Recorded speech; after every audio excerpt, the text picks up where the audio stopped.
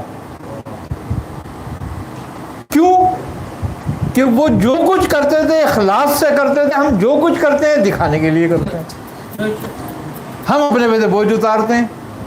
ہم اس کو صرف ایک وہ پریکٹیکل کی ایک وہ سمجھتے ہیں تھیوری, اور ایک پریکٹیکل کہ بس یہ سب تھیوری اور پریکٹیکل ہے. کر دیا, ہماری جان چھوٹ گئی. آئی نا سمجھ بات؟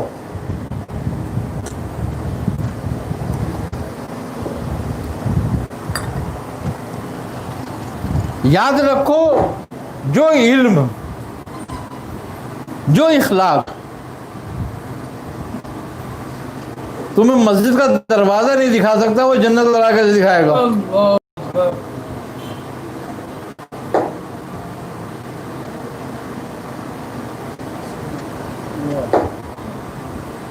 ان کی سارے اخلاق یہی تو تم مسجد میں چاہو, کیونکہ وہ جانتے ہیں وہاں آواز لگ رہی ہے حی الفلاح.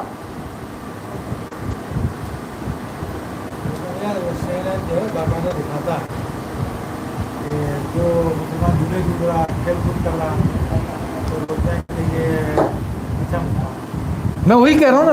میں جا رہا تو کہا تھا یہ بات یہی ہے, تم گرجے جاتے ہو, تمہیں کسی نے کہا فنڈامنٹل ہو, تم شدت پسند ہو. ہمارا مسلمان شدت پسند نہیں ہے مگر خدا پسند ہے, مذہب پسند ہے.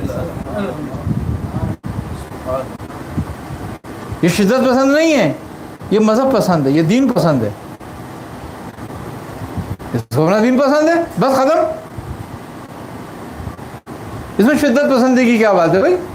تم گرجے جاتے ہو, تم سے کسی نے کہا تو شدت پسند ہے؟ بھائی تم مندر جاتے ہو, کسی نے کہا تو شدت پسند ہے؟ مسجد جانے والا شدت پسند ہے,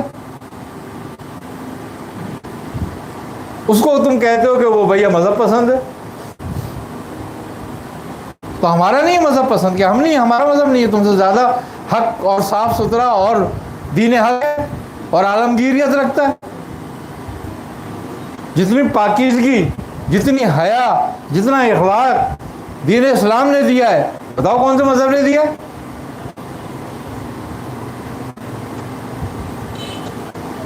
تو صوفیہ کا طریقہ یہ تھا کہ وہ اپنے اخلاق کو اعلیٰ کرتے تھے. ان کا اخلاص خالق اور خلق کے ساتھ کمال کا تھا. تو تمہاری تمام عبادتیں اخلاص کی محتاج ہے, ادا کرنے کی نہیں خالی.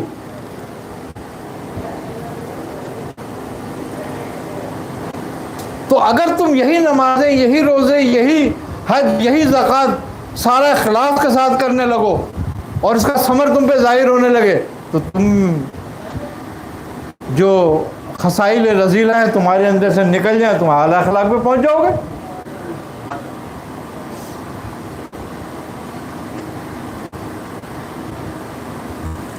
تو بات یہی ہے کہ جب ہم اپنی عبادتوں کے ثمر کو نہیں سمجھتے اور نہیں جانتے اور نہیں اس پہ توجہ کرتے کہ ہم میں یہ پیدا ہوئی یا نہیں ہوئی,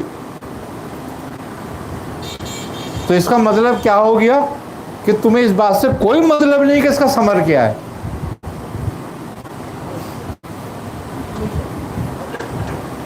لیکن اس بات سے تمہیں مطلب ہے میں صبح سے شام تک کام پہ رہا, میری اجر کیوں نہیں ملی, تنخواہ کیوں نہیں مل رہی؟ آپ صبح سے شام تک کہیں جھاڑی لگاتے ہو, شام کو بیٹھ جاتے ہو نا مالک سے پیسے لینے کے لیے, لا بھائی پیسے دے دے. اگر وہ کہتا ہے تھوڑی دیر بیٹھ جا میں ابھی دے رہا ہوں, تو تم وہاں گھنٹہ بیٹھے رہتے ہو اپنی کام ختم کرنے کے بعد بھی انتظار میں, ہے نا یہ بات؟ تو جو کچھ تم مالک کے حقیقی کے لیے کر رہے ہو اس کا ثمر بھی تو کچھ ہوگا, اس کا دنیا میں بھی ہے اور آخرت میں بھی ہے. لیکن جب دنیا کا ثمر ظاہر نہیں ہو رہا اور نہیں مل رہا تو آخرت کیسے ملے گا؟ اس لیے کہ نقص ہے, اگر دنیا میں نہیں ملا ہے تو. جب کسی کے کام میں نقص آتا ہے تو مالک کیا کہتا ہے کہ پہلے اس نقص کو نکال پھر پیسے دوں گا.